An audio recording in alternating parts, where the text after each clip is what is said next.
Well, welcome everybody. Thank you so much for joining us this afternoon from all across the state. I'm Tom DeCaney. I'm the Executive Director of the California Alliance for Arts Education.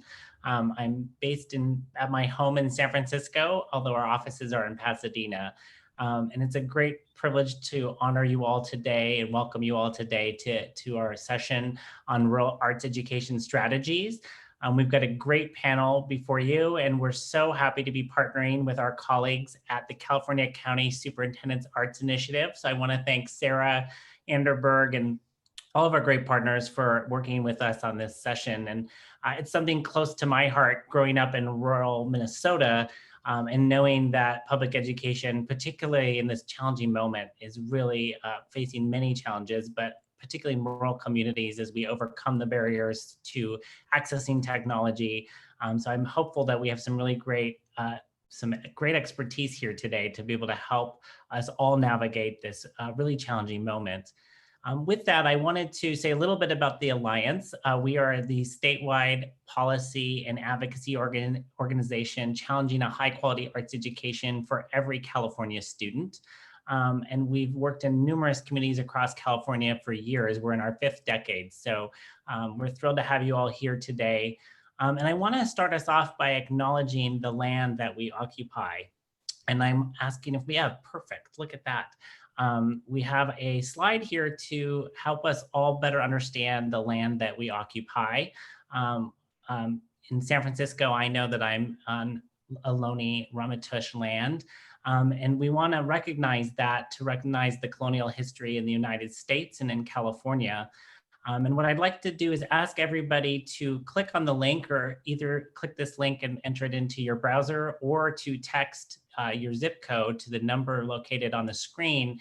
And then in the chat, type in where you are and what the first people were on the land that you're occupying. And we do this just to better understand the history of the land, and as I mentioned, the colonial history in the United States, and to honor the first people that were here before us. So if everybody could take a moment and type in either to your browser or into your, to text the number there. And we encourage everybody to use this exercise in your own sessions. It's something that we learned through our partners at Race Forward. And we encourage everybody to use this to better understand the first people in California and honor the settler legacy of white supremacy in California. So please join us in doing that. And I'll give a moment for everybody to type in where they're located and the first people of the land that they occupy.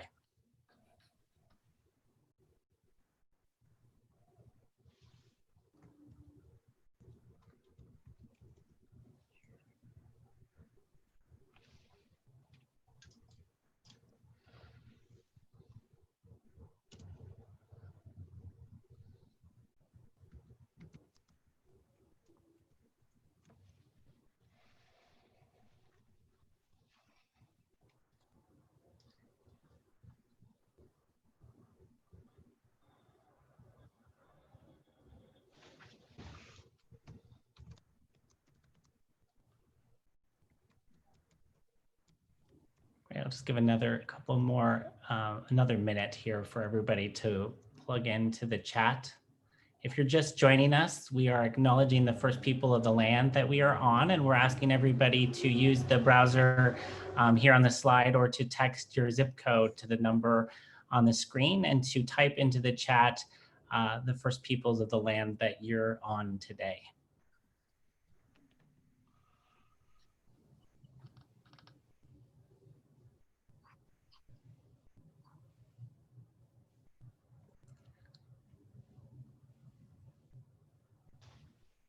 Great. Thank you again, everybody, for acknowledging the first people in California, and to acknowledging the colonial history, and to settler mentality that we want to disrupt. And we, again, encourage everybody to use this in your work. We think it's been a great tool, and we want to, again, thank Race Forward for introducing this to us. And with that, I'll turn it back to you, Adelaide, to introduce everybody today. And I'm going to go to my still shot so as to not disturb anyone. Fantastic. Thank you so much, Tom. 2 quick notes. I want to welcome our graphic facilitator, Tracy. So you'll notice if skip over to her video, she will be graphically recording our session today, and we will be sure to send that out. So we'll revisit it at the end so we can see her final product. There she is saying hello to us. So we'll take a look at the product at the end, but we'll also send it out as a follow-up. I also want to say hello to our two interpreters who are joining us today. Kelly Wyatt and Alonzo Pack are both with us. So thank you both so much for being here. Well, fantastic. It is now my pleasure to hand things over to Sarah Anderberg, who will get things started. Thank you, Tom and Adelaide. It's just a privilege to partner with the California Alliance on this webinar. I'm Sarah Anderberg. I represent the California County Superintendents Educational Services Association and direct the CSESA statewide arts initiative. We've been working to strengthen and expand arts learning in California public schools. One of the questions we continually ask is, how do we increase student access to arts learning in rural communities? And we've been at this for several years now and still have much to learn. Some of the work that we've done over the past several years, we really have been discussing with national, state, regional, county, and local leaders. And we've been learning a great deal about the barriers and the assets of rural communities. We hosted 2 statewide arts education think tanks with rural leaders from across the state. And we also did a lot of deep dive into the Arts Education Data Project. If you haven't gone to the Create California website, the Arts Education Data Project can give you a glimpse of the data that's in your school or district, at the county level and at the state level. And that really helps identify some of the gaps that exist in coursework for our students. We've done a lot of research, and through the Hewlett and Stewart Foundation, we've been able to offer grants for strategic planning and implementation. On our website, we have a suite of resources called Creativity at the Core, and we were really happy to support the development of Module 21. The Larry County Office of Education, under the leadership of Kate Stover. You'll hear a little bit more about this module in a few minutes, but we invite you to our website to take a look at the modules that exist there. We also have been spotlighting the work and some of the counties that have really been moving forward in arts education. And just recently, we launched a new rural arts network. We started this with county leaders, but the vision is to expand the audience as we evolve to include leaders from arts organizations and other interested parties. Our hope is to spotlight promising practices that build on the unique assets of our rural areas. We operate through a collective impact model. Most of you are familiar with that model, but CSESA serves as the backbone, and we do have a common agenda with mutually reinforcing activities in hopes to make greater gains and make wide change in the state. One of the studies that we've found very helpful was sponsored by the National Endowment of the Arts. I encourage you to take a look. This was done by Dr. Lisa Donovan and Maren Brown, where they interviewed rural leaders from across the United States. And they identified some of the unique barriers and also some of the assets. One of the barriers, or some of the barriers that are listed here, are only partial. I know that if you live in a rural area, you could probably add many more things to the list, but lack of funding often comes up, along with recruitment and retaining of teachers and school administrators. Geographic distance is certainly a barrier, especially with connectivity and also with travel and weather. We know there's poverty and lack of economic opportunities, along with competing educational priorities and policies that oftentimes don't support the arts. We also know that it's important to harness unique assets in each rural area with the recognition that not all rural communities are the same. But some of the things that we have spotlighted are strong relationships and a strong sense of community. Incredible leaders. As I've traveled across the state, it's been amazing what these leaders are doing across the state.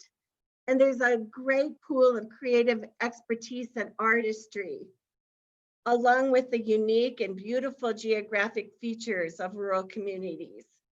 Also, we've seen a lot of innovation and adaptation, especially as counties mitigate many issues, including the pandemic and wildfires. We've had several game changers, and these are some of them. I really want to speak to arts education, strategic planning, because when stakeholders come together across sectors and agree on some key recommendations that will increase access for our kids, things happen. Also, if you haven't seen the Declaration of Rights of all students to equity in arts learning, this is a way to really create a resolution for your organization that points to the real impact for students. Professional learning, advocacy, garnering school board support is also very important.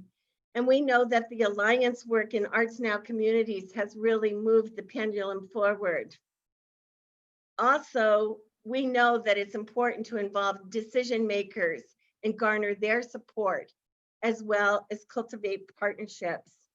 And I really believe that we have to work at all levels, national, state, regional, county, and local levels simultaneously in order to make change. I want to highlight that research can be a real catalyst. Oftentimes, even an environmental scan of what you do have and then what gaps exist can be a foundation for really building the work. And I have to underscore the importance of cross-sector dialogue, which can really open doors. And we do need to connect the dots with a common agenda. Some final thoughts, just as Pat Wayne from Create California often says, data can be our friend, and networks really are critical. I believe we have so much to learn from each other. Our unique perspectives and voices matter. It truly is about equity.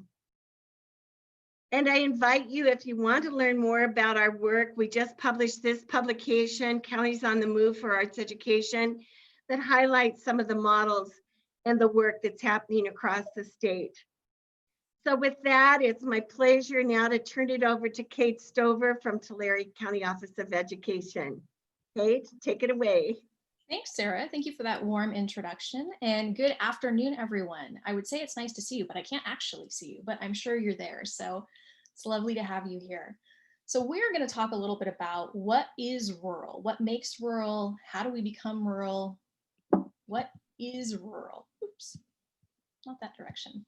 So Sarah mentioned, and I just want to call it out again, Creativity at the Core Module 21, Creativity and Collaboration in Rural Communities. This was about a year in action trying to build this module and put this together and really get a lot of resources and ideas together to strengthen rural communities.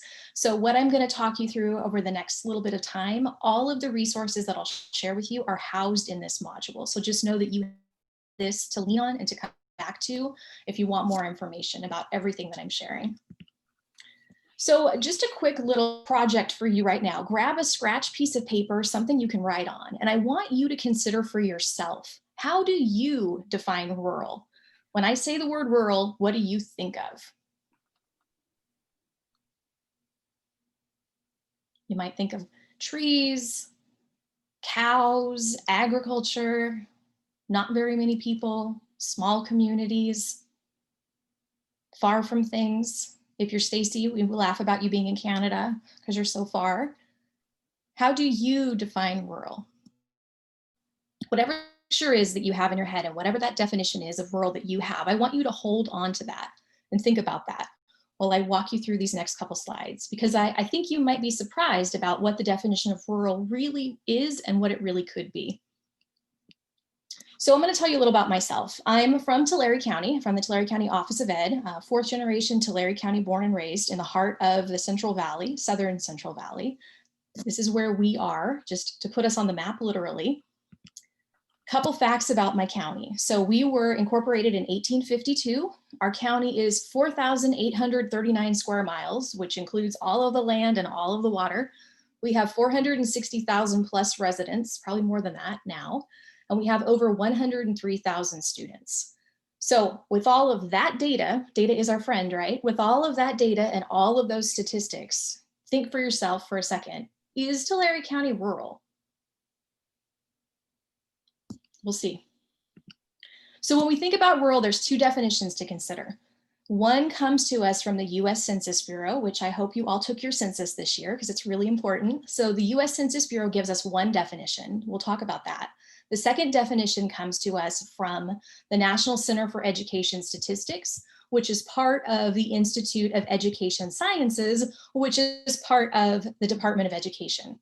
So one comes from the US government, just the census itself. One comes specifically from the Department of Education. We'll talk about the differences.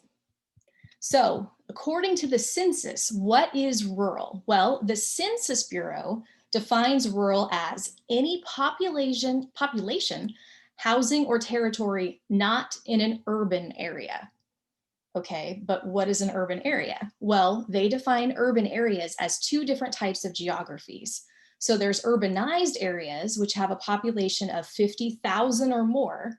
And then there's urban clusters, which have a population of at least 2,500 and less than 50,000. So a lot of words to basically say, the census defines a rural territory or a rural place as anything less with a population of less than 2,500, okay?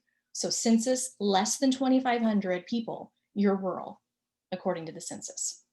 So some of you might have known that, some of you might be surprised by that fact. Did you know that 97% of the country is rural and over 60 million people, or 19.3% of the population in the United States, 1 out of 5 Americans lives in a rural area? Fun facts. And I'm sure these numbers, and just a caveat, all of these numbers come from the 2010 census. So obviously these will be updated pretty soon, but they still give us a picture. So here in California, what does this look like? Well, as you know, we have 58 counties. Our state represents 155,779 square miles, and we have 39.5 million people. And again, that number comes, it's an estimate from 2019. So it's probably a little more than that. But my question to you is, how rural is California? Now, we know there's really, really big cities, the Bay Area, Southern California, San Diego area, and we know there's really small cities, small communities, small, what we would think of potentially as rural areas. I want you to think about your county or the place where you live, the place where you work, the place where you spend the most time. How rural do you really think it is? Here's the map. So 57 of 58 counties in California have rural areas. 57 of 58 counties in California have rural areas, believe it or not. So what's the one county that doesn't have a rural area? Drop it in the chat if you think you know. You can read the tiny map, it's actually given to you, but we have at least one person on the call today, I think, that lives in this county, but yeah, I see answers coming in. Yeah, San Francisco. So San Francisco County is the one county in the state that doesn't have any rural areas. And obviously the city is the county. And so that is the most non-rural area of the state. The rest of the state, so wherever you are in the state, part of your county is, by the census definition, considered to be rural. That might be surprising to some of you. So now let's talk about school districts. So think about the school districts where you work, where you serve, where you're at. And this is a completely different way of looking at this. It's a different definition. It's a different context. So the National Center for Education Statistics uses 3 codes when they look at rural areas. And again, this is a little complicated, but rural fringe, which is the biggest rural area, is a territory that's less than or equal to 5 miles from an urbanized area, okay? So if they're within 5 miles of a bigger city, they're considered a fringe district, a rural fringe district. A rural distant district is more than 5 miles, but less than or equal to 25 miles from an urbanized area. It starts getting a little complicated. And a rural remote district is a territory that's more than 25 miles from an urban area and more than 10 miles from an urban cluster. So basically, if you think of it in a simple term, the census is about how many people there are. The NCES, or the education statistics in the school districts, it's about how far you are from a bigger city. Okay, so census, big people, number of people. The National Center for Education Statistics is how far you are from a bigger city. That's a very important distinction because it matters when you're thinking about rural and how we define rural. In case you're curious, rural isn't the only definition NCES has. They also have definitions for town, for suburb, and then the largest, of course, is a city. And the biggest is a large city. The smallest is a remote rural area. And again, all of these statistics and a walkthrough of how you can find this information for any district in the state is in the module. So if you want more information, go ahead and check that out. So all of that said, there are 348 rural school districts in California. Did you know that? You probably didn't. Maybe you did. My question to you is, in the chat, take a guess, which county has the most rural school districts? Take a guess.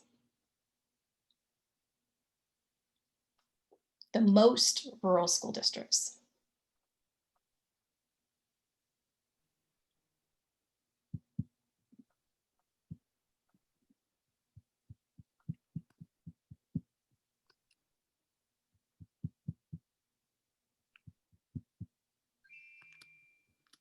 Let's see, San Bernardino, Butte, Shasta, Humboldt, Imperial, LA, Shasta, lots of really good guesses. Still coming in. I'll give you another minute. Put your guess in. Kern. Lots of San Bernardino guesses. That's a good guess. Might be right. We'll see. 10 more seconds. Okay, so keep that district that you think is the most rural in your mind. Now, the next question is, which district do you think, or districts plural, have no, which counties have no rural districts at all? One of them, obvious, San Francisco, because there's no rural area. It's not a rural county. But which other districts, which other counties are not rural? I'll give you a hint. There's 6. And this one, I'm sure you're going to be surprised. Let's see. Santa Clara, Orange, LA, OC, Alameda, Contra Costa, Marin. I'm seeing a theme emerging here. San Diego, LA, Orange County, Alameda. Lots of good guesses. Multiple, here we go. LA, Alameda, Santa Clara, Tulare. Okay, you ready? So, top 5 counties with the most rural school districts in reverse order. I thought it would make this exciting. So, number 5 on the list, Fresno County. They have 16 rural districts in their county. Number 4 is actually a tie. Humboldt and Shasta both have 17. Number 3, Siskiyou has 20. Congratulations, Siskiyou. Number 2, whoever said Kern, you were close, 23. And number 1, Tulare County. We actually, in our county, in my county, 26 school districts. We have the most rural school districts in the state of California, in my county. So counties with no rural districts. Amador, that one's surprising. Del Norte, Orange County, San Francisco, Solano, and Yolo. So now I'm going to leave this up for a second and I'm going to let you think about this. A couple of those counties that are listed on the counties with no rural districts side are what we would normally consider to be rural counties. We think of several of those counties as being rural. Amador is a great example of that. Why is it listed here on this list? Think about it this way. The NCES definition, remember, it's about the distance to a larger city and a larger place. So Amador is really close to Sacramento. Sacramento is a big town. So it's not, the kids that go to school in Amador don't actually go to school in what's considered to be a rural district. So that is a rural county, but the kids don't go to a rural district. So it's really interesting when you start looking at these definitions. And it's important to know the difference, because if you're applying for funding, if you're applying for grants, you need to know what exactly the requirements are, what the funder is looking for, so you can apply under the right headings. It's really interesting when you get into it. So I'm going to give you a second to just kind of ponder that, think about that. And if you have questions, drop them in the chat, drop them in the Q&A. Because this is kind of, when I realized this, I thought it was kind of mind-blowing. I thought, wow, rural is rural, right? But it's actually not, depending on how you look at it. So back to us. So again, when you look at this, the idea here is that the data tells you more. From the outside, it can be deceiving. So just because Tulare County is so big, we have so much square mileage, we're the 7th largest geographically, our population's big, but 1 out of every 3 residents in our county lives in an unincorporated area. And again, we have, of our 43 school districts, 32 of those are small, 11 are large, and 26 of them are rural. So, you know, it's interesting when you look at this, things to consider. And there's just a fun little map for you of all of our districts. So my questions to you are, in your role, I want you to consider things. Whom do you serve? So whether you're at a county office, you're in an arts council, you're an arts organization, you're a state arts partner. I know we have a few of you on the phone tonight. Who do you serve? Which counties, which districts, which schools, which populations? How do you serve those people? So if you're in a community like Los Angeles, if you're LA based, think about, are you really serving all of the fringe areas? Are you serving your rural districts? Are you providing resources and support to them? If you are, that's awesome. But if you're not, what can you do to make sure that you're reaching everyone? Is your work equitable and accessible for all? And that's where this conversation starts to move, because if we're in what would geographically be census defined as a rural area where there may not be, you know, a university, or there may not be bookstores, or there may not be some of the infrastructure, big infrastructure that would exist in a bigger community, sometimes, you know, we're really under-resourced and man, we can't do this. We don't have the tools, we don't have the people, you know, that they have in the Bay Area or that they have in Southern California. But I'm going to challenge you to look around your community, and not just around your community, but around the state. So if you're in a small county, if you're in an Inyo, you know, if you're in an Imperial, if you're in a rural area, how can you start to build partnerships across the state? How can you make a network with someone who sees what you see and who has something to share with you? So consider that. So the other thing I want to talk about quickly is the $1 million question, literally, and the challenge to you. So one thing that happens a lot is funding. You know, it's the elephant in the room, which is why there's an elephant on this slide. We think about grants, we think about funding, and where those things often go frequently. You know, there's a lot of money that goes to the Bay Area, a lot of money that goes to Southern California, but rural counties and rural communities often aren't funded.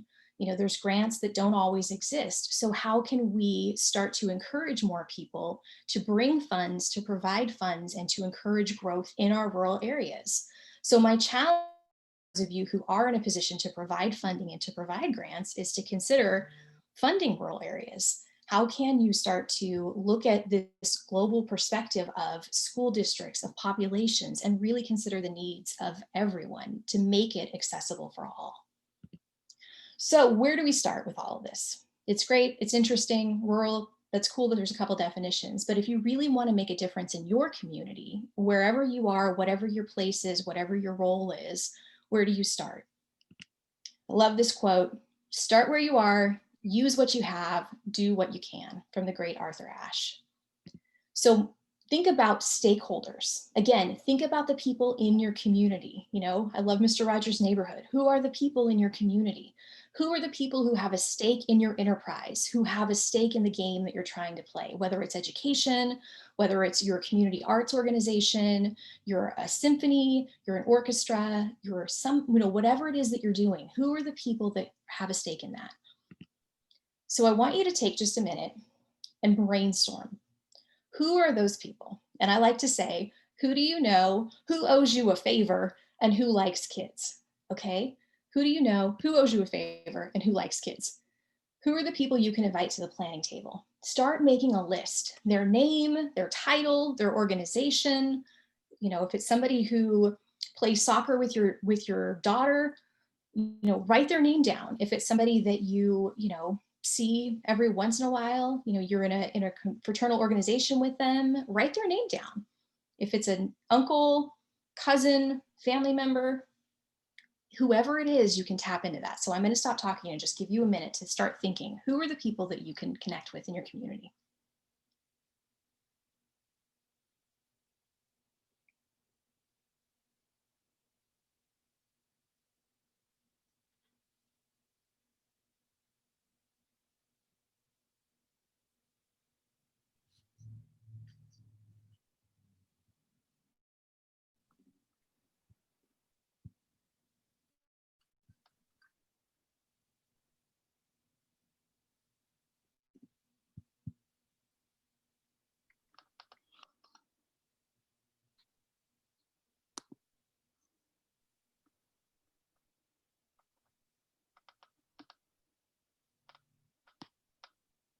Give you about 10 more seconds to start making that list. And this is just a good brainstorm for you. You can keep thinking about this tonight, you know, tomorrow. Who do you know? Who can you invite to encourage to be part of your work, whatever the work is that you're doing, part of your mission? Because it starts with a conversation. So where do those connections fit?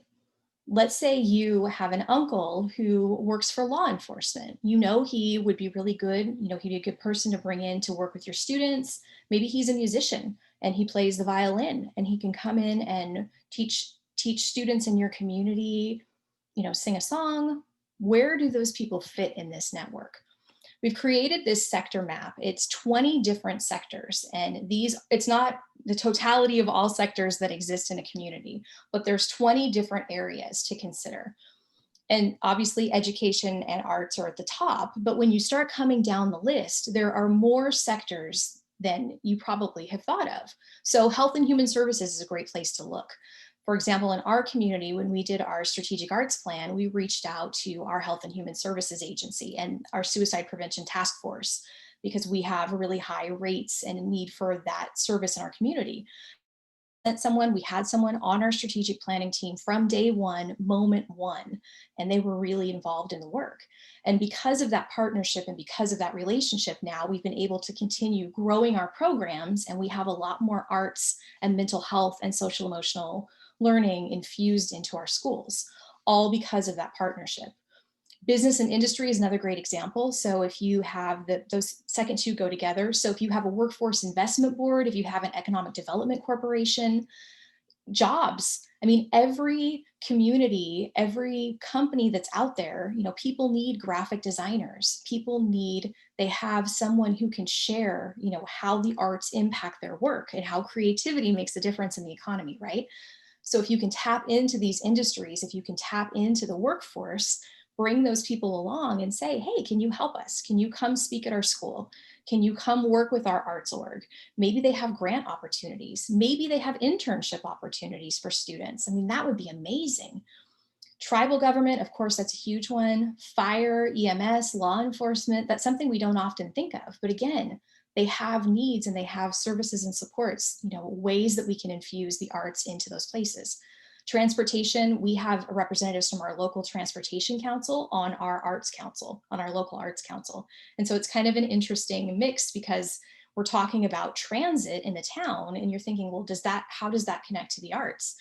It does, in the sense that if bus lines aren't available in our rural areas, how are people able to come to a museum, or how can they come to a concert? If they don't have access to busing, if they don't have access to these means of getting there, then there's always going to be a challenge, and it isn't really equitable. So how do we start having those conversations and addressing those needs? Again, media, sports, tourism, ag is huge in our rural areas. The environment, there's tons of places where you can tap into. So if you're looking for partners, if you're looking to make connections, think outside of the box. We often just think, well, it has to be education, or it has to be someone who's specifically in an arts organization that we work with. But that's not true. And in my experience, if you pick up the phone and call, as long as you say it's about the arts and there's kids involved, there's really rarely any time anyone's going to say no to that. People don't say no often when kids are involved. So keep that in mind. So this is in our alliance and our network, this is kind of the framework that we built and the way we started thinking about this. So we tapped into education, artists and arts orgs, again, health and wellness, creative economy and economic development, state and local government, and then folding in parents, students, and community stakeholders. So how do all of these areas come together? And where we started when we launched our strategic plan and we launched our community networks, our Arts Now community and our alliance, is we just mapped it out. So what organizations exist in each of these areas? Some of them are local organizations, some of them are regional organizations, and some of them are statewide partners. So like you'll see CSESA's on this list. They're a statewide partner, but they impact our work, and the work that Sarah's done drives some of what we're doing. So I encourage you, think about this. So build a list similar to this and start plugging people in, but think outside of your local area. If you're in a small community, that's great. There is a lot of talent and a lot of passion in that small community, but can you broaden your scope? Can you broaden your frame a little bit? So if you are in a county where you have a neighboring larger county, then if your neighboring county is Santa Clara, call Santa Clara County and see if somebody wants to come across, come over to you. Because chances are some folks probably live in your county, pay taxes in your county, and they're residents in your county, and their children might go to school in your county, even though they work in the bigger city. So there is a shared interest. Consider that. So the one thing I would say is, with all of this, if you're scared, if you're not sure where to start, just ask. It's free to ask. It never hurts. The least someone's ever going to say is no, but you never know. They might say yes. They might say, yeah, I'll come aboard. I'll come help you. Whatever it is you need, I want to play. So again, module 21, I encourage you to check that out. It has, again, tons of resources. There's a whole section on rural and what makes rural. There's another section a big section on developing partnerships. There's some tools in there and some worksheets if you want to walk yourself through this process of actually identifying stakeholders. There's also a whole section on data. So there's some tools actually for going through the California Arts Ed Data Project and the California School Dashboard. So you can triangulate your data to look at how the arts fit in that. And then there's also the last section has all of the resources from our state partners. So that includes CSESA, the California Alliance for Arts Education, Create California and California Arts Council, and California State PTA. So there's resources upon resources in there. And if you have other questions or you need other resources, I'm a resource for you myself. So please feel free to reach out at any time to me. So with that, I just want you to consider, bright ideas from this, things that this has triggered for you, and calls to action for yourself. Again, the challenge I have for you is consider your rural school districts and the rural areas within your county, and how can you leverage what you're already doing to be able to serve those areas better. And with that, I'm going to turn it over to my dear friend, Peggy Burt. Okay, thank you so much. I'm always so inspired by your strategic, systemic thinking. And it was such a great pleasure and honor to work with you on the strategic plan, which is a model for the state. The thing that Kate really highlighted and underlined for me is that we're working within a system. And oftentimes we try to make changes various places, but the way we think of collective impact, the way Create California is rolling out and connecting all of our statewide organizations, is that we have to look at the disruptions in the system, and we have to strategically, creatively, and with innovation come up with solutions. So it was my great pleasure this past year. Most of you know me. I am an arts education consultant. Currently, it's my joy to work under Sarah with the CSESA Arts Initiative Rural Arts Network. And I really fell in love with the rural work as I had an opportunity to do some strategic planning throughout the state at county offices, and really learning what makes rural and special is community connection, looking out for each other, having each other's backs in a way that sometimes those of us that live in the urban areas, we don't have that experience where we know all of our neighbors and generations who have come before that family. So the thing that I love about working in the rural space is this deep sense of pride of place, this deep sense of connection through family, through faith, through community, that people really have each other's backs. And that keeps me wanting to continue to expand our greater understanding of what works in rural areas. This past year, the Rural County Arts Cohort, made up of 8 illustrious counties. It was Amador, Butte, Humboldt, Mono, Mariposa, Tulare, Imperial, Nevada. I think I got all of them. Yes, I think I got all of them. Allowed us to dig deeper through the wonderful support of the Stewart Foundation and the CSESA Arts Initiative. We were able to support development of 3 strategic plans in Imperial County, Nevada County, and Mariposa County. We were also able to really learn more about some rigorous implementation strategies out of the county offices. Many of these were ongoing, sustainable, systemic approaches to professional development. And most of this work, of course, is before COVID, but our cohort ended up being together in the virtual space and sharing with each other what they had learned about building capacity of teachers and teaching artists, of arts organizations, of the districts within their county, working in ways to extend the reach of their county plan into the districts. And we have a wonderful resource now on the CSESA website, which is the data profile for each of those 8 California rural counties who really extended the reach of what we know works in rural counties. So the link is there, and Adelaide is also dropping it into the chat. And I would highly recommend that you take some time to look at these beautiful profiles that each of these leads have created, because it really came to a point of feeling like we were being invited into their homes.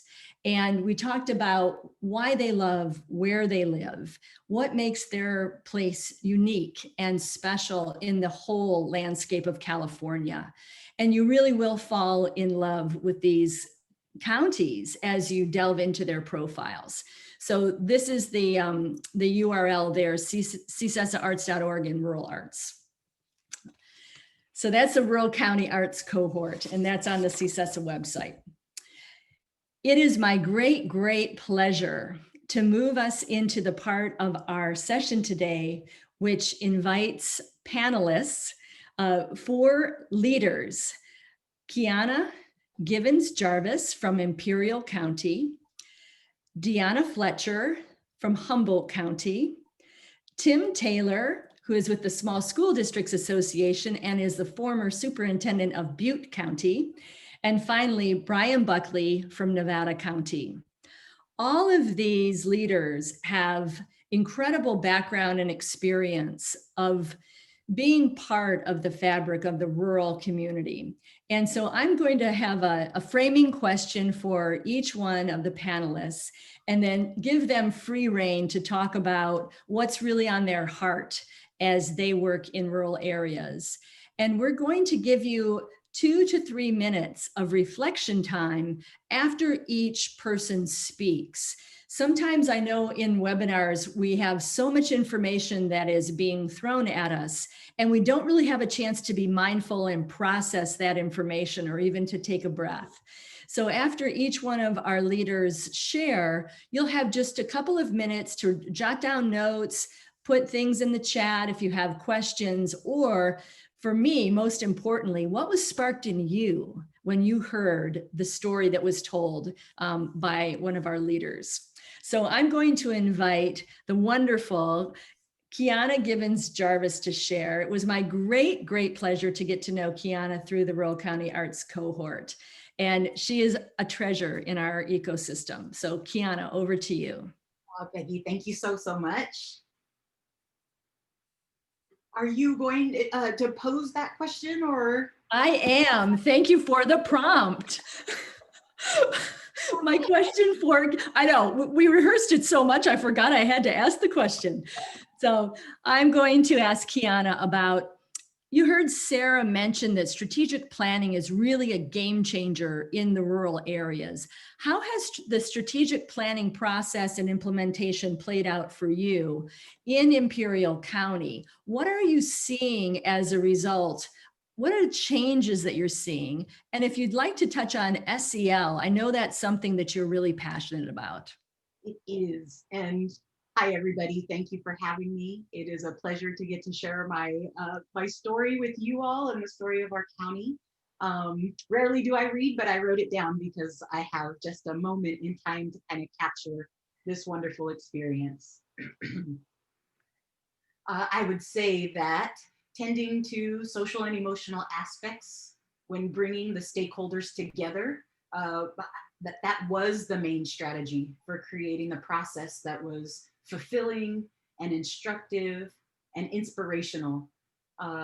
It has all been about relationships and connections in our story here at Imperial County. Though I've worked for the Imperial County Office of Education for more than 12 years, arts education was new on my plate. As often is the case at rural county offices, the resources don't often allow for a dedicated specialist in each and every content area. The support from CCESA for the creation of a strategic arts plan was right on time for me and where my work was.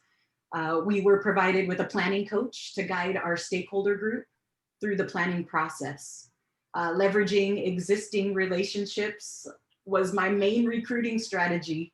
And all I could tell them was, I just need you to bring your good attitude and your ideas to help more kids have access to the arts. Because I didn't really know what to expect coming in new to this role. Our amazing strategic planning coach, Jim Thomas, used his masterful facilitation skills to build trust with this group of strangers immediately.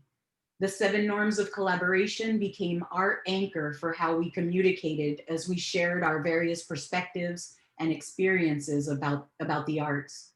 Jim also helped everyone understand that county offices are there to offer guidance and invite districts and schools to participate. This helped to broaden our group's focus and make responsible decisions for our kids rather than just my kids. We finished our strategic plan in February and we're fully prepared to roll it out at our arts convening in Sacramento when the pandemic sent everyone home. Peggy and the Rural Arts crew convened virtually anyway, and their support for our rural county has not stopped yet.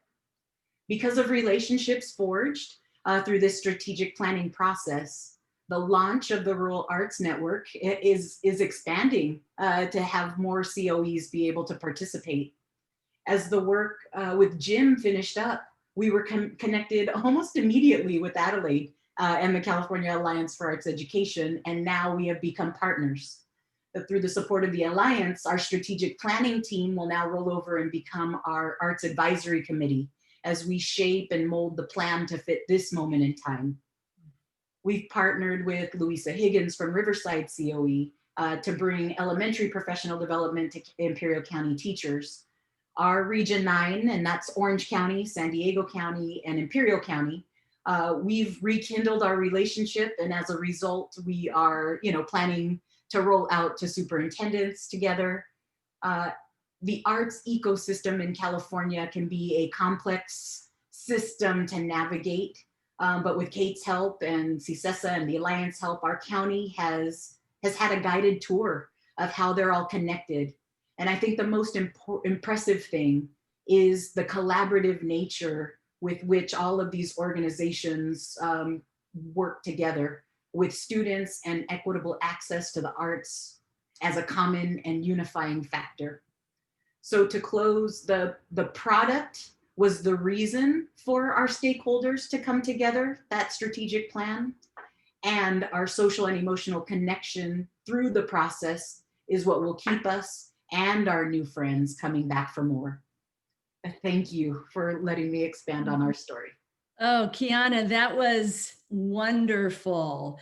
You have been swept up in this network, this web of our interconnections. And I'm so, so glad that you are. And you've availed yourself of this interconnected web. I don't know how it would have ever happened if I would have had to get on a plane and fly to each of you for your expertise. So this moment is incredibly challenging. It has, when you're looking for the bright spots, Zoom is a challenge, but, I've made all of these new connections through this. This is, I'm sure, how internet dating works. Exactly. I love that. Well, I'm going to ask Kate to put up our reflection slide, and I'm going to give you just a minute or two to think about what Kiana's bright light shone for you. When she talked about each one of those strategies, and I love how she wrapped, we're talking so much these days about social emotional learning for adults and the social emotional connections of their planning team that will continue on forward. What did she spark in your mind? What stood out? Where were you inspired?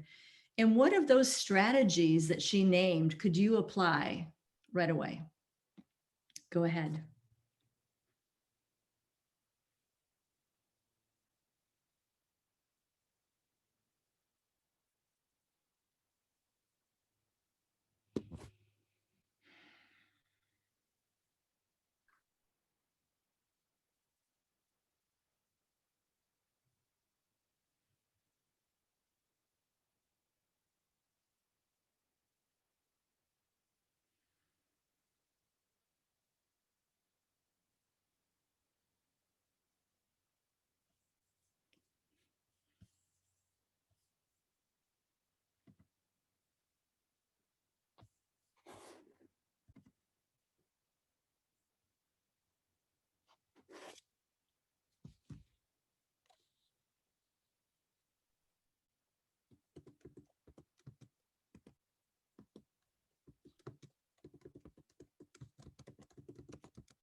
All right, go ahead and finish up what you're writing. Feel free to put a pin in that and go back to it. I think it's just nice to be able to write the highlights so you don't forget after hearing each one of the panelists. It's my great honor to introduce and recognize Deanna Fletcher, working in the Humboldt County area. And the question I would like to frame for you, Deanna, is what challenges and opportunities are you currently seeing in different cultural contexts? And what are you seeing as ways to address inequities, especially around language and access in rural areas? I know that this is one of your areas of deep understanding. If you would share with us. Thank you, Peggy. Hello, everyone. I am originally from New York by way of Delaware, by way of Maryland. And I came here as a theater practitioner and ended up back working in arts education, which I was doing in Baltimore, Maryland. And one of the things that I fell in love with here were the invisible.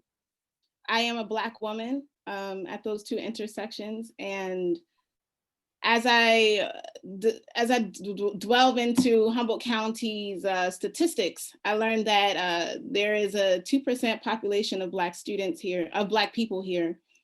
And that is not an updated statistic, but it's still very low.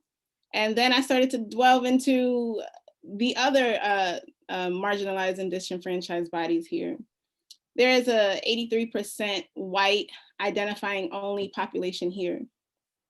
So that'll tell you about the rest. And so in arts education, I believe that it's something that will strengthen the education of disenfranchised and marginalized groups of people, particularly BIPOC students. And we have to kind of go back a little bit in history to understand where we are now in this pandemic, living this digital experience. So Humboldt County face the rural challenges that Kate Stover so lovely laid out so well. And rural, I also believe we have rural remote counties here. And there are many different cultures here, and the Indigenous people here are very present, and we honor them regularly. And it's something that I also have strengthened in my practice as well. So when we look at history, there was already the social economic disparity of serving the invisible, which is what I'm identifying as our BIPOC people. And so now we're in a place where we're home, we're digital. How can we make sure that those disenfranchised, marginalized group of BIPOC people are being seen on the computer? Challenges, we can't. Why? Because we're remote. We can't get some of the devices home. We can't even get the devices. We can't get the funding. So all of these challenges are mounting up. And we're looking at digital equity, but before we get to digital equity, let's look at family culture and the disruption we're causing by making families, because there are a lot of families that I work with who choose to intentionally practice not having technology at home. And there's this one mother who I particularly always think of who was upset before the pandemic about a school sending digital homework home. So now we're in the pandemic and I think of this mother all the time. So we're disrupting her family culture. So there's that. And so now we also want to look at how do we dismantle these digital inequities? How do we, again, like Kate said, lean on our community? How do you use your privilege of access to people that others don't have to insert them into the community and to help? And how can families and students focus on arts education if we are still facing social economic disparities? So one of the strategies we've been using is leaning on our cultural organizations to insert their work into the schools. Eureka NAACP has a farming project here that is serving 2 to 3 schools. Black Humboldt, which is an organization that I co-founded, we're serving students with backpack kits, back to school kits, and they don't have digital devices in them, but they will at least propel students to continue their education. And a lot of people have volunteered to deliver those supplies according to our state mandated safety protocols. And I also have partnered with principals to they are now co-coaching. They have a cohort that they're strengthening or developing new cohorts. So I've been introducing principals to one another. They've been meeting and joining into each other's schools, sharing strategies between teachers being invited into other classrooms to model for other teachers or to observe. So those are some of the strategies we're using. One of the things that Peggy and I discussed previously is that there are a lot of heartfelt thought partnership that's taking place. And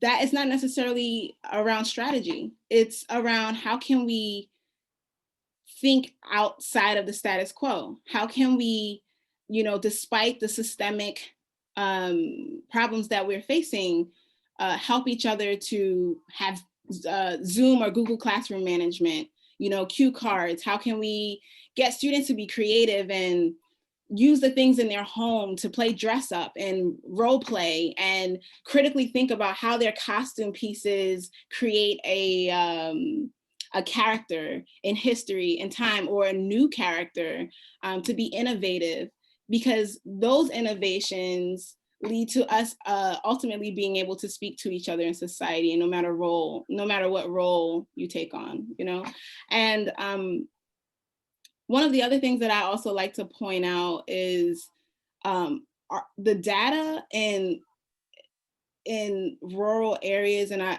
particularly Humboldt County, is not fully available and accurate yet. And I know that it's a bigger systemic problem, and I hope that we can get there, but we need to be able to codify how much schools are able to receive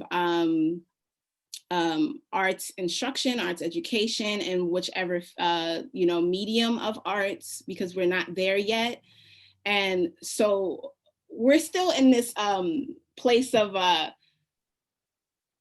communal gathering. And that is a beautiful thing. And I think that's what I love about Humboldt. As much as I wanted to leave, I was ready to run to San Francisco, I will tell you all. But I've grown such a love for this place and for the people, the stewards of this land. I've spent a week outside on Wiyot tribal land with their permission, and have grown to love this place. And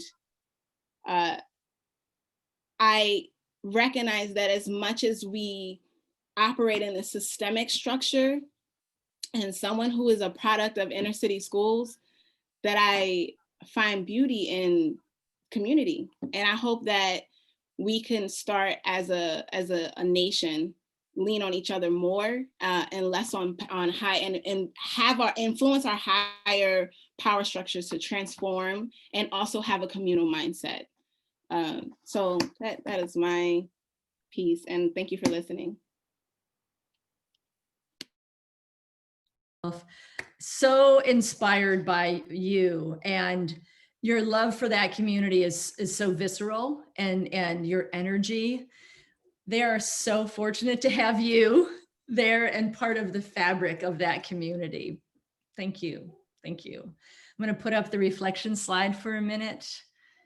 Capture some of that beautiful lightning that was sparked by Deanna's comments.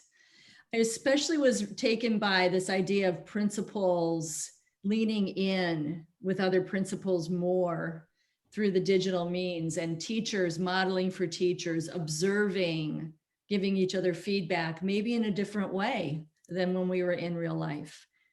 Really interesting strategies and an understanding of the bigger picture.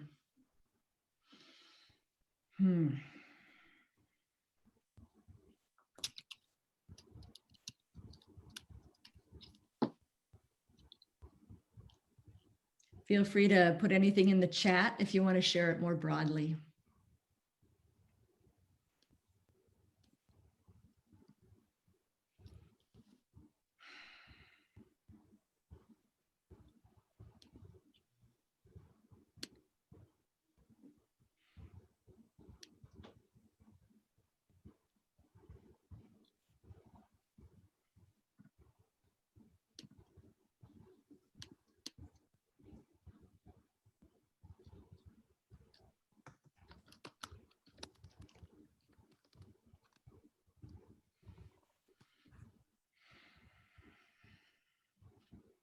I think you touched a lot of hearts with naming the invisibles. Thank you. Thank you so much. It's my honor to present the wonderful Tim Taylor, who is with the Small School Districts Association and formerly the Superintendent of Schools in Butte County. Over to you, sir. Hey, thank you. And I want to start out, Deanna, thank you for a Black woman to do that work in a rural community. It's really, really courageous, and shows incredible leadership, and anything we can do to help, let us know. That was powerful. I knew following you would be tough, okay? So I'll do my best. But hey, listen, I want to thank all of you out there for your leadership. The word leadership to me drives everything I do, and I encourage all of you to continue to work on that skill because most of you are funded probably off a grant that has a lot of management stuff you got to do, but leadership drives great advocates, great change makers. You listen to Dion, she's a leader, she's a natural, but you got to work on that. You got to keep that going. I work on it every week, following some people. So I want to talk about 5 or 6 things in my 5-minute little window here. First, I want us to all imagine a world without the arts, without music, without live concerts, without dance. And that's what we have today. You know, people are asking me, why is our mental health issue so intense right now with kids and all that? And the combination of COVID and the 112 districts that dealt with wildfires this year has led to a real absence of the feel and the passion of the arts. I'm dying. I go to so many concerts, you guys. I go to live shows. I love art museums. And I can tell that I'm not myself because I've had that pull from my life. I can't imagine what kids are doing without it or having much access to it as we're in this new COVID world. And so we have to realize that. And rurals, you guys know, you have the highest adverse childhood experience rates, way higher than large urban. You throw in the wildfires, the unemployment, the drugs that they're dealing with out in the rural communities, and it's really a disproportionate rate that your children are facing. And I'm here to tell you, the arts is the best therapy there is. When we had the campfire, 5,000 kids lost their home. We used the arts for the children to express their pain, right? We know we need mental health counselors, but we truly need the arts, which to me is a longer cure than sitting across the table from some strange school psychologist talking about your feelings or how you're doing. And I think the combination of that, with the hundreds of millions of dollars coming in for mental health, we have to, and you have to, talk to the decision makers about utilizing the arts to help cure our kids and help our teachers. It's so therapeutic. I saw it in action after the greatest fire tragedy in California history up in Paradise. And it truly, getting these kids into a combined choir with hundreds of kids singing about that moment cured not only those kids, but all the kids they sang to. Couple other things I want to give you some advice on, because we don't need to talk about how great of advocates you are, but utilize youth voices to help you drive your agenda, right? Foster Youth does this better than anybody. The Foster Youth Association downtown, the legislation is driven by the youth. They are the voice. They talk. They are doing it. Mental Health Commission now is using 11 kids to help drive their decision making. We need to utilize the youth to get into the decision makers of your community and your districts. Get them at those LCAP meetings. Let the youth do the talking because they know how value it is to them. I also think it's very important. I'd love to see Jennifer Spangler on here from Chico State. I grabbed her the second I heard she was doing work at Chico State University in this area, and she started working for our county office. Use the post-secondary students to come in and be ambassadors of the arts for kids. That's your art docents, is use the kids. The Migrant Ed program, the Mini Corps, it's called the Mini Corps, California Mini Corps, has been around 53 years. Migrant kids in college, tutoring and mentoring migrant kids in schools is one of the best models ever. We implemented that in a foster youth program. Why don't we have more of an arts core program where older kids are helping the youngers and they are the teachers and ambassadors of the art? Your county superintendent needs to get reelected. All right, Kate, so we know Cece needs to get reelected, and she will. Or not Cece, I'm sorry, you're Tulare. That's Madera. I felt that supporting the arts was so valuable for my next term, because art people vote, right? So if you're doing things, I'd sit down with your county superintendent, tell them put their money where their mouth is, and put on art shows, put on things that support the arts, because that is an important role of the county office. There's some great stuff going on statewide, but your county soup should be fiscally and I would say full-heartedly supporting the arts. It's what the county office is built for, to help you out. Push them, and if you need help from me talking to them, I would be more than happy to do that. Two other quick things, and we heard this from Kiana, partner with a quality large county office or district. They have so much resources and money. Don't be fearful of them. Bring them in, copyright their stuff, do what they do. They will love you. They love going to small rurals because everybody's nice, right? The big districts, and counties, they have to deal with a lot of crap. They get out to Little Imperial. I bet they love that little journey. And then lastly, you guys, I'm a person who's more of a ready, fire, aim person. Quit planning, get things done, shoot, fire, and then adjust, right? If you wait too long and have too many committee meetings, time passes, get things done and do whatever it takes. And I'll leave with this. I had a rural person call me a couple weeks ago and she goes, everything's about football in this town. I said, well, then have your art program do artwork of the football team and put it on the brochure. And if you want to get money, that board will see you're doing things for the football team. So she's starting to do that. She's going to have an art show based on the football team because that's what happens in a rural community in Kentucky. So I say do whatever it takes to get your message through. And again, I really am humbled to be on this panel and to listen to all the great speakers. And thanks so much, Peggy, for inviting me today. Thank you, Tim. Thank you for your leadership and for talking about leadership at every level, including our youth voice and including partnering across county lines. Thank you so, so much. Let's go ahead. I'm sorry, I'd be remiss to tell people, if you need anything to support, email me. We have the largest association in the United States here in California, and we're here to help. And just please send me an email or text and I'll help you out. Thank you, Tim. That is generous indeed. So, so appreciated. Let's go ahead and do a quick reflection of what you heard from the dynamic leadership. Each one of these speakers, as you can tell, is leading from their heart in such a profound way. I often see that with leaders that I admire. Thank you. Where were you inspired?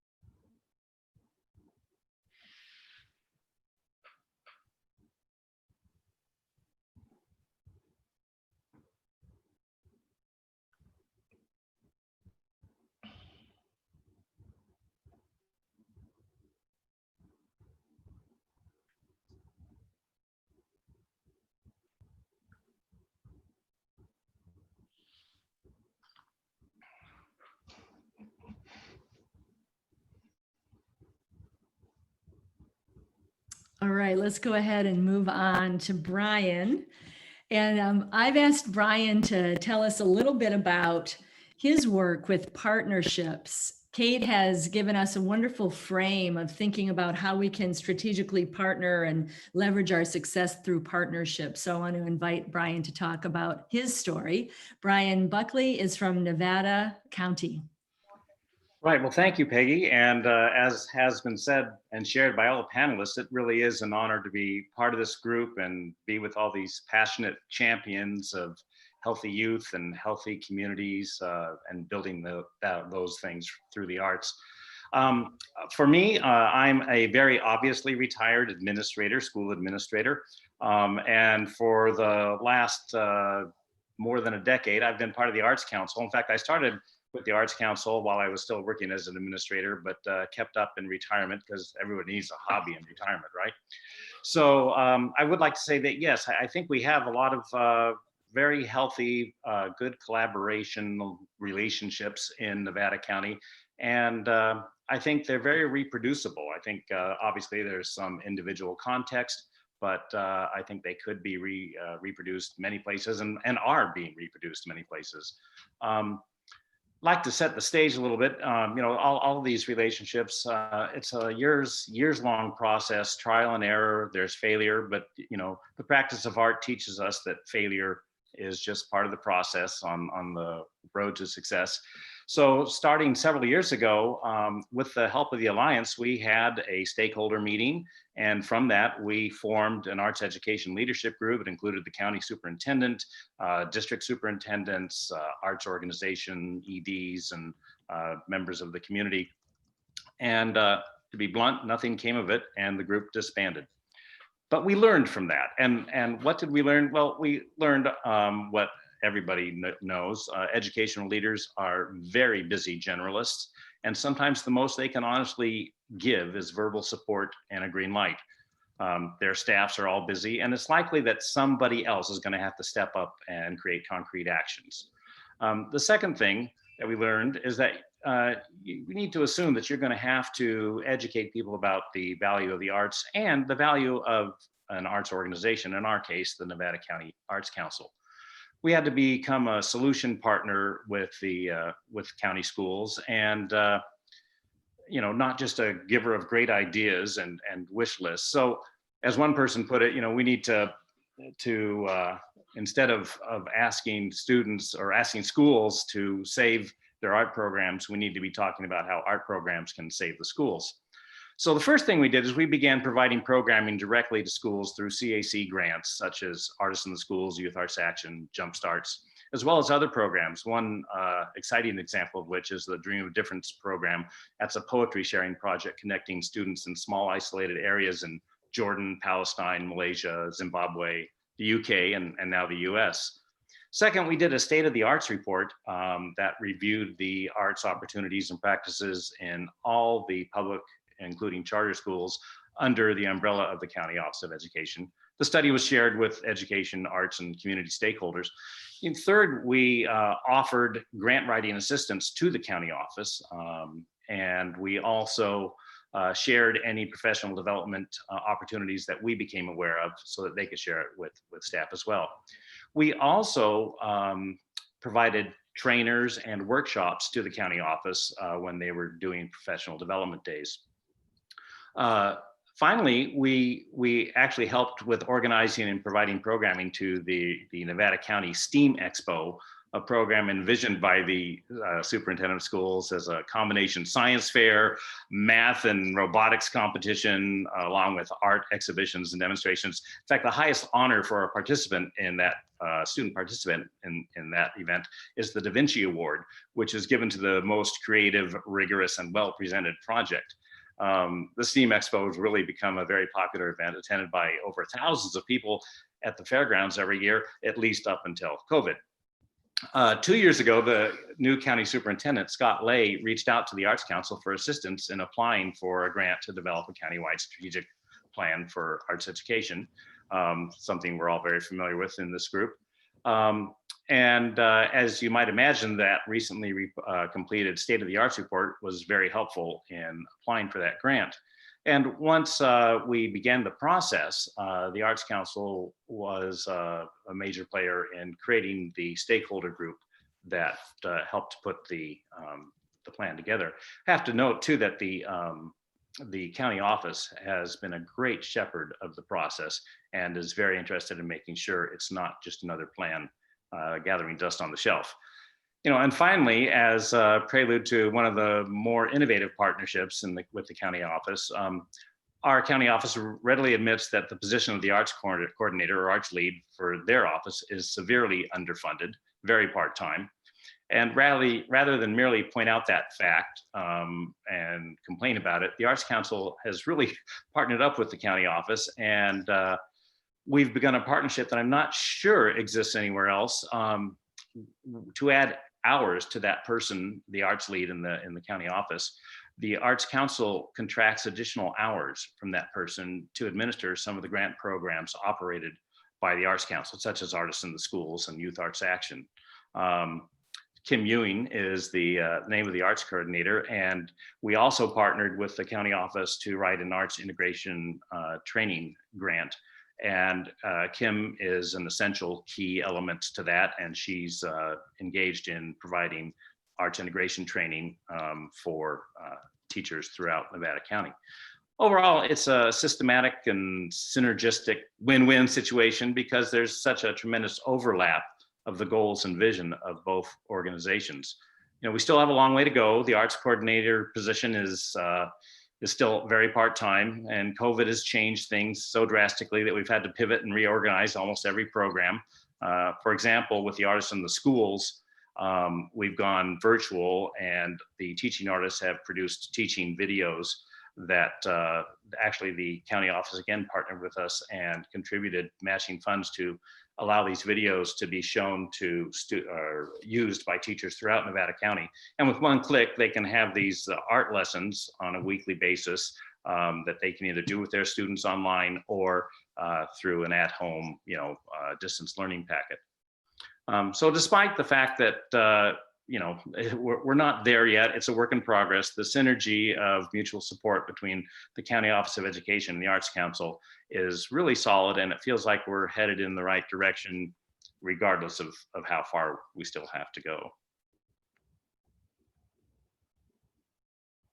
Brian, thank you so much. There's so many pieces of what you just spoke of, but the grant writing piece is something that I want to highlight, because having that grant writing expertise and having those shared hours, that's a game changer. That absolutely opens doors that would otherwise not be available. So really collaborating in such a mutually supportive way. Mm-hmm. In the interest of time, thank you so much to all of my panelists. Kiana, Deanna, Tim, Brian, thank you so much for bringing your varied perspectives. I've so enjoyed getting to know you better and hearing your stories. And thank you for sharing all of those stories with our group today. With that, I'm going to hand it back over to Adelaide and to Sarah. Yes, I just want to definitely echo Peggy's thank you to all of you. We do have a couple of questions. Let's see if we can get through them. The first is, when speaking to new stakeholders and trying to get them invested in arts and arts education, do you need to change your message or pitch for each of the stakeholders? Who would like to take that one? Tim. I'll hand it to Brian. We talked about this last night. Go ahead, Brian. The short answer is yes, it helps, but the message is the same. I think different people approach arts education from a different perspective. So you have to understand where their interests are. Tim's example was perfect with the football team and the values of that local community. Yeah. Right on. Can I add something to that, Peggy, really quick? Certainly. I would say one way to start that conversation is to not even start with the ask, not start with education and not start with that piece. Just ask them if they participate in currently or ever have done the arts, and get them to think about, if they were 7 playing the violin or the flute or the clarinet, or they were in a tap class, or they were whatever their experiences are, and then swoop in with, isn't this what you want for your community, for your students, for yourself? Get them there and then shift them. Mm-hmm. And I just would add that I found that the more you can build those deep relationships first, that goes a long way as you move forward together. Adelaide, do we have another? Thank you all. Yes, this is a specific Module 21 question for you, Kate. Okay. So do the strategies work for tiny rural and remote districts as well as for more expansive rural areas? Do you need to tailor the strategies for your community size? No, they work. Yes, they work for everyone. No, you don't need to tailor them. The tailoring comes in your ability to do the work. So if it's a matter of finding stakeholders, finding partners, your community best. You know your neighborhood the best. So that's where the tailoring happens. So I could say, yeah, I'm going to reach out to my symphony, but my symphony isn't your symphony. So if you find yourself in that work, find yourself in the space, it should work for you. And if it doesn't, and if you get in the module and you see something that needs to be added, reach out and let me know, because I'd love to help you work through that. Great, thank you. All right, I'm now going to ask our graphic facilitator, Tracy, to share her screen so we can all get a good look at what she has created during our conversation, and then send things over back to you, Sarah, to close us out. All right, oops, 1 second. I had an issue earlier, but it's coming back. Okay, there we go. I'm going to screen share.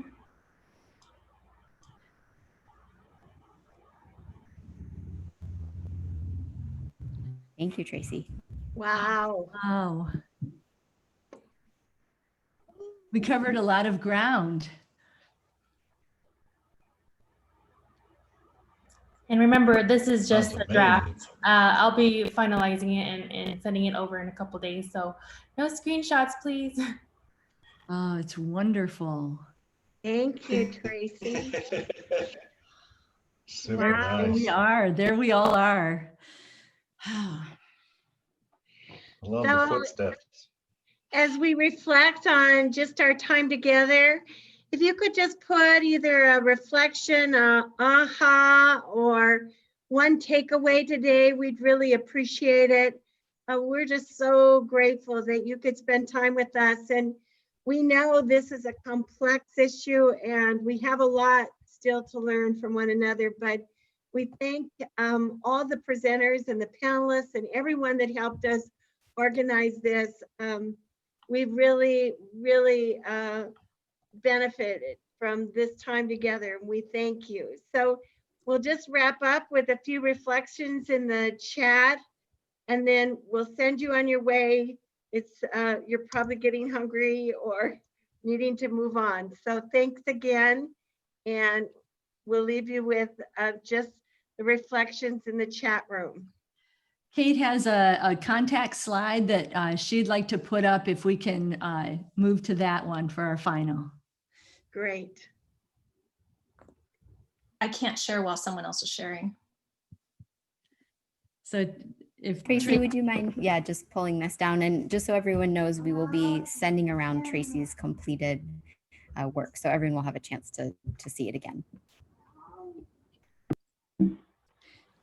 There's a lot of rich information in the chat. Please feel free to take a look at that before you sign off. These are all of our emails and contact. And as you heard from the panelists, everyone is very accessible and open to sharing and collaboration. So please do not hesitate to reach out to any of us if you'd like more information about what we talked about today or to get involved in other ways.